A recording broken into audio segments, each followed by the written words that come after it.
all I need. Jesus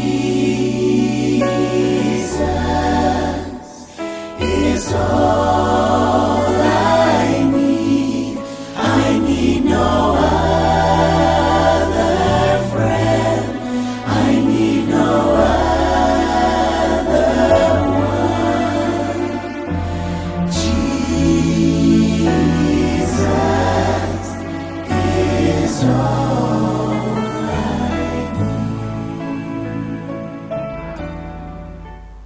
Dia raina manokan'Andriamanitra satria nanana herinandro isika teto nijery ary namakafaka nandray ary nandinika nanao fampiarana ny amin'ny fitiavan'Andriamanitra manokana ahy sy ianao ny tokantranoko sy ny tokantranonao androany dia mbola manana afa-pitiavana ho antsika indray Andriamanitra satria tiany raha tsisy overy ny ankohonana rehetra fa ifampitantana hitsenana azy eny amin'ny raon'lanitra koa manasanao ary anaraka ity fandaharana izay ho atolotry rakoto mamonjy mamiaro-manana saninina amin'ity andro famaranana ity andeha hiaraka hivavaka isika alohan'ny andraisan'ny fitenenana.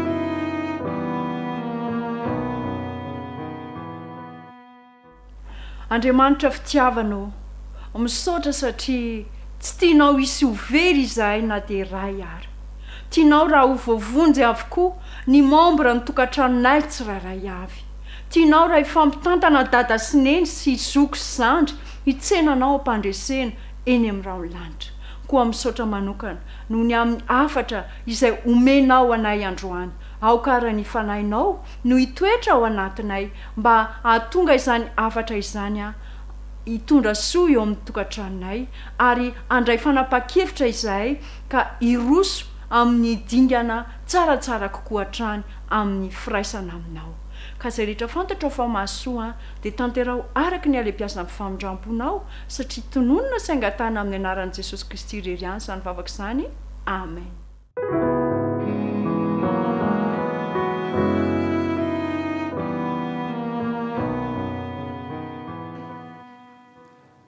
Fifaliana ho any no miaraka aminao androany ao anatin'ny andro fafito izay famaranana ihany koa ny seminera izay ny rahantsika teto.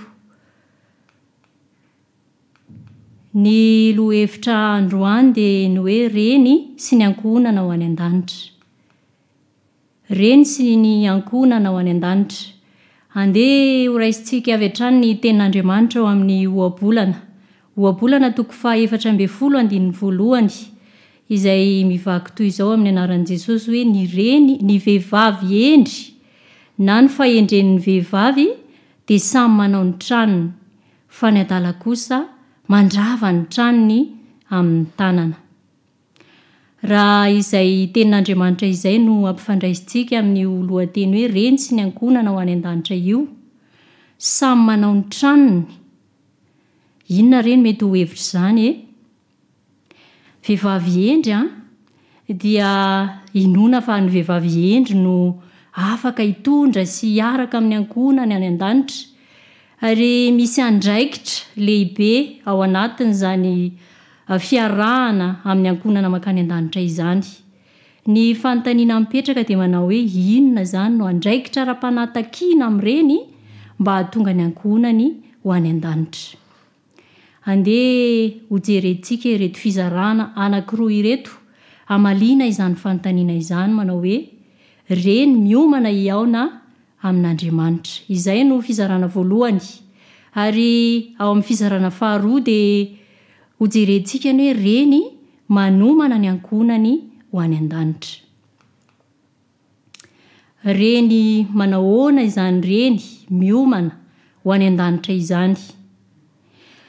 Voalohany indrindra dia reny sakaizan'Andriamanitra izany ary manarak'izay reny manana finoana miasa.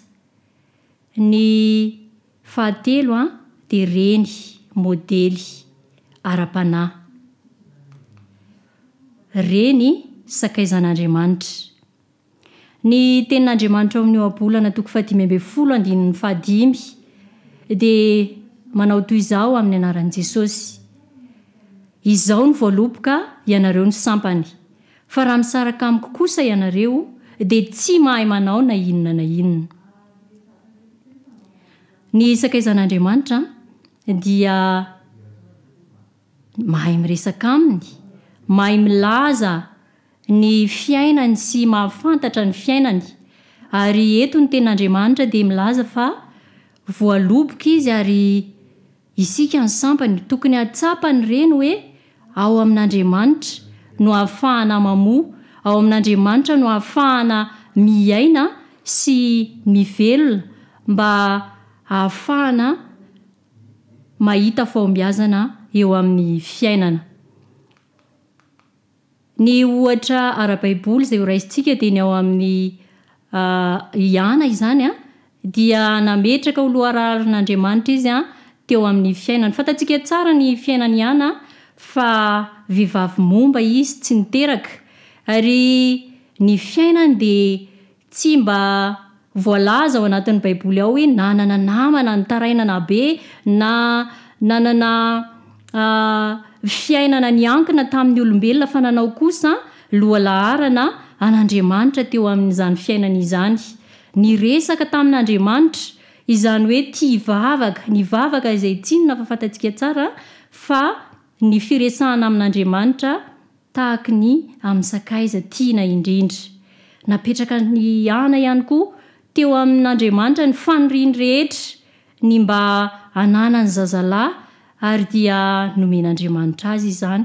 Fantatsika tsara fa niteraka ny Samoela izy izay mpitsara teo amin'ny Israely, ary izy ihany koa no nanana ny fahendrena teo amin'izany fireneny Israely izany.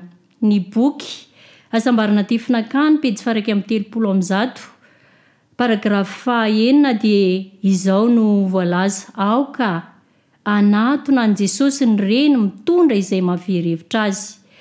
Ny varavarana dia ivoan'ny reny rehetra izay maniry ametraka ny entany eo an-tongotry ny mpamonjy. Izay ny amin'ny reny izay sakaizan'Andriamanitra. Manahoana kosa ny amin'ny hoe reny manana finoana miasa. Ny Jakoba toko 2:20 izay milaza amintsika fa tsy vanina ny finoana tsy misy asa. Ilaina ny manana finoana, ary tsara indrindra ny manana finoana, kanefa mila ampiasaina io finoana io. Ary ohatra amin'izany ny finoany Jokebeda ao amin'ny Hebreo toko 2:17 ao, izay nino fa tsy maintsy ho voavonjy i Mosesy kely raha teo ny fandringanana ireo Hebreo. Ny vaky ny teny dia toy izao amin'ny anaran'i Jesosy hoe finoana no nanafenan'ny ray aman-dreny Mosesy azy 3 volana raha niteraka izy, satria hita ny vazaza tsara izy ary tsy natahorany ny didin'ny mpanjaka. Manana izany toetra manana finoana miasa izany ve isika ry reny havako isany?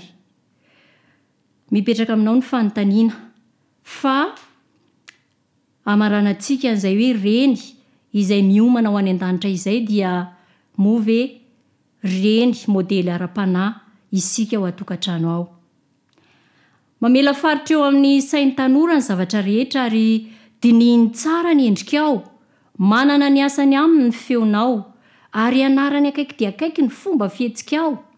Mampianatra lesona ratsy ny zanany ray aman-dreny amin'ny fotoana mahasorosorena sy mahatezitra azy.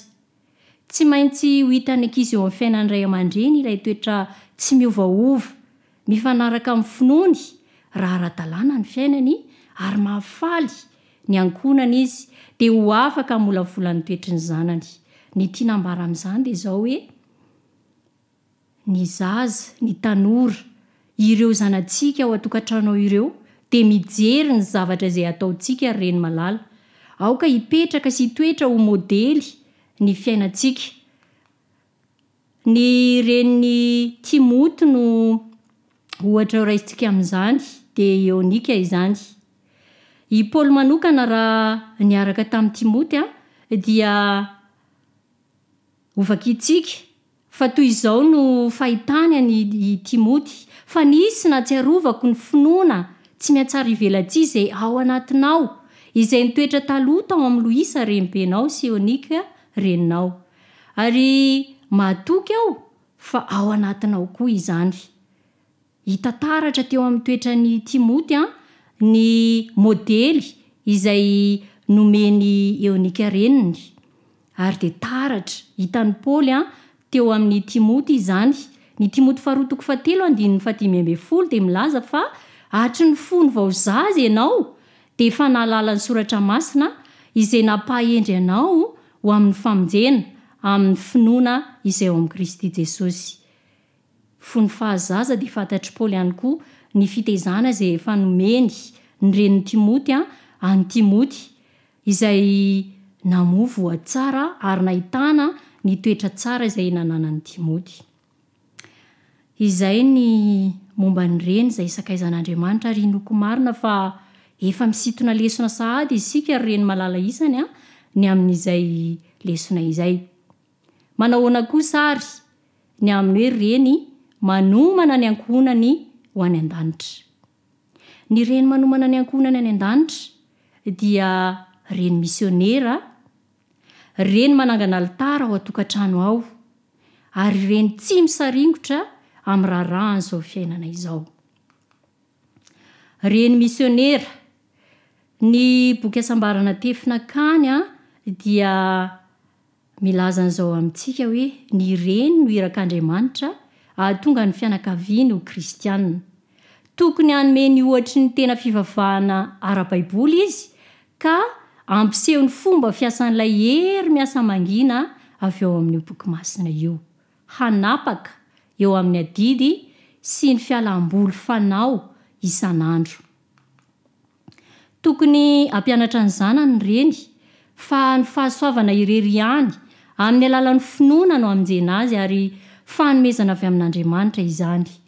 Ny fampianarana lalandavany amin'ny hoe ahoana moa Kristy amintsika, ahoana moa izy amin'ny zaza, manahoana ny fitiavany, ny fahatsara-panahiny, ny famindrapony izay araka ny ambaran'ilay drafitry ny fanavotana mahagaga dia amela sary masina sy maharitra ho voasikotra eo amin'ny fony.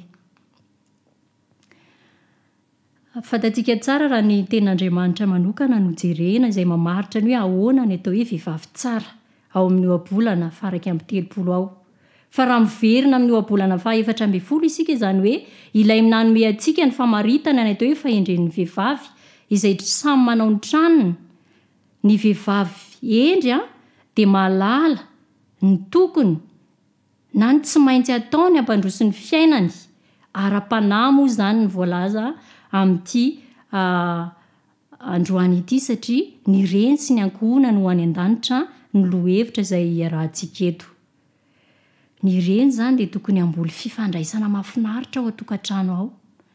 Tokony tsy hanana toetra izay ahatonga ny zanany tsy hatoky azy. Tokony hanana toetra izay tsy ahatonga ny vadiny tsy hatoky azy. Tokony ho tsara ny fifandraisana ary ny reny no anisany manana andraikitra izay tokony hahatanteraka izany fifandraisana mahafinaritra izany indrindra ao an-tokantrano ao. Tokony hanana toetra mahataona sy mahasarika ihany koa mba hitaona ny ankohonany ny vady, ny zanaka eo amin'Andriamanitra ny reny. Manahoana kosa ny amin'ny hoe reny mpanangana alitara ao an-tokantrano. Ny boky torolalana ho an'ny fiangonana dia milaza toy izao hoe tokony isy fotoana voatokana anaovana fotoam-pivavahana maraitsy hariva ao amin'ny fianakaviana tsirairay avy mba hisaotra ny ray any an-danitra noho ny fiarovany mandritry ny alina sy mba angataka aminy ny fanampiana sy ny fikarakarany mandritry ny andro. Rehefa tonga ny hariva dia hivory ny zanaka sy ny ray aman-dreny mba hisaotra azy noho ny fitahiana voaray nandritry ny andro iny.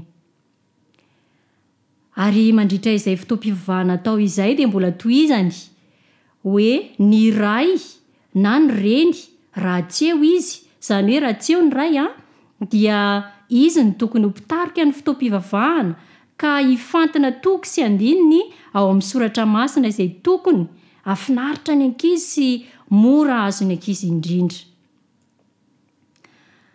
Dia izay indray ny amin'ireny izay mpanangana alitara, ary ny amaranantsika azy dia hoe tokony ho reny izay tsy misaringotra amin'ny raharahanyizao tontolo izao isika. Ny boky asambarana tefinakany dia manome an'izao hevitra izao hoe eniky ny hery mitarika ao amin'ny fahalovana izao tontolo izao. Manan-kery lehibe eo amin'ny tanora ny lamaody sy ny fomba fanaon'ny olona. Raha tsy matateraka ny adidiny ny reny eo amin'ny fampianarana, ny fitariana, ny fifehezana, dia anaiky ny ratsy amin'izao ny zaza ka hiala amin'ny tsara. Zava-doza tokoa no ateraky ny fandrosoana amin'izao fiainana izao andro ankehitriny izao, ary mbola milaza ny asambarana tefinakany hoe aoka ny reny tsy ho maro ahina sy maro herena be loatra ka tsy hanam-potoana intsony ho an'ny fiainana ara-panahy amin'ny fianakaviany. Andray ohatra isika dia izay nahazo amin'ny vadiny lota izany. Ity reny ity dia niraikitra tamin'ny ara-materialy, ny rendrarendra izay nyreketany fony. Ity reny ity dia tsy nahafoy ny fanana ny tao Sodoma tao, izay i Sodoma dia fantatsika tsara fa efa ho levonina tamin'izay fotoana izay, kanefa dia mbola nanana ny faniriana hitazana sy hitopy any amin'ny toerana io ny fony, ary ny hafarany dia hitantsika fa lasa vongatsiry izy. Nampalahelo nahazo an'ity reny ity sy ny hafarany. Ankehitriny ihany koa dia misy ny reny izay miatrika ny fandrosoan'ny teknôlôjia sy ny lamaody. Tsy ilaza isika hoe ratsy akory izy ireny, fa maro ny teknôlôjia izay misintona sy mahavariana ary maharendrika tokoa, izay mitarika ho amin'ny rendrarendra sy filana maro samihafa mampiraikitra amin'izao fiainana izao, mampisaringotra amin'izao fiainana izao. Amaranantsika azy dia izao no afatra ao amin'ny torolalana ao amin'ny fiangonana boky izay milaza fa ny fiainan'ny mpivavaka dia tokony hiavaka tsara amin'ny fiainan'izao tontolo izao, ny olon'izao tontolo izao sy ny mpikatsaka fafinaretana. Aoka hiavaka amin'ny olon'izao tontolo izao isika raha milaza fa mpivavaka sy kristianina reny malala. Izay tena teo mpianatra kristia dia tsy maintsy mandray ny azo fijaliana ka mitondra azy manaraka an' Jesosy. Tsy nivelona na hafaly ny tenany na velomany mpamonjy atsika. Tokony izany koa isika, tsy tokony hampifaly ny tenantsika na tongavantsika ety. Mila fanoloran-tena tanteraka eo amin'Andriamanitra isika vao mety hanana fiainana ara-panahy ambony. Raha maniry ny fiainana ara-panahy ambony zany isika dia mila manana fanoloran-tena sy fandavan-tena tsy hanaraka amin'ny fanaon'izao tontolo izao. Dia toizany, raha manolokolo izay tsara indrindra ao amin'ny ray aman-dreny dia mampiasa hery izay mamolavola ny fiarahamonina sy manandratra ny taranaka ho avy. Ao amin'ny boky asambarana tefinakany dia manohy ny afatra ao atsika. Eto ry reny malala hoe aoka ho tsapantsika reny rehetra fa tena sarobidy avokoa ny fotoana rehetra. Ho sedrainy amin'ilay andro fampamohana lehibe ny asantsika. Ho hita amin'izany fa betsaka amin'ireo izay tonga fitahiana ho an'izao tontolo izao noho ny fahazavana avy amin'ny fahaizana manokana, avy amin'ny toetrany mahatoky sy avy amin'ny fahamasinany no nandray avy tamin'ireny kristianina tia vavaka ny foto-kevitra izay nanjary vy miaina ny asa mangina tao aminy ary nahazoany ny fahombiazana. Izay le mamovoa tsara. Reny izay mahita fahombiazana mitaona sy mitarika ny ankonany ho eo amin'Andriamanitra. Izay no fandaharana izay niarahako taminao androany, izay nahitantsika fa ny reny dia mila miaina ny fiainana miaraka amin'andriamanitra, reny miomana ho any an-danitra ary reny manomana ny ankohonany ho any an-danitra. Misaotranao nanaraka ny fandaran'androany ary manasanao andeha hiara hivavaka isika.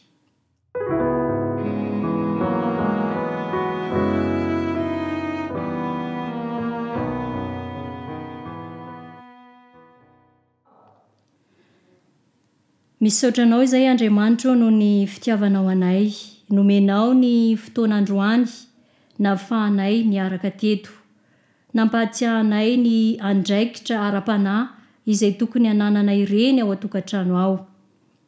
Tompo, mangataka aminao izay mba hamela ny tsirambina izay nataonay tamin'izay lasa izay ary mba omenao anay ny fananao masina hitari-dalananay mandrakariva, ampatsiahanay ny lesona mamy izay nomenao anay.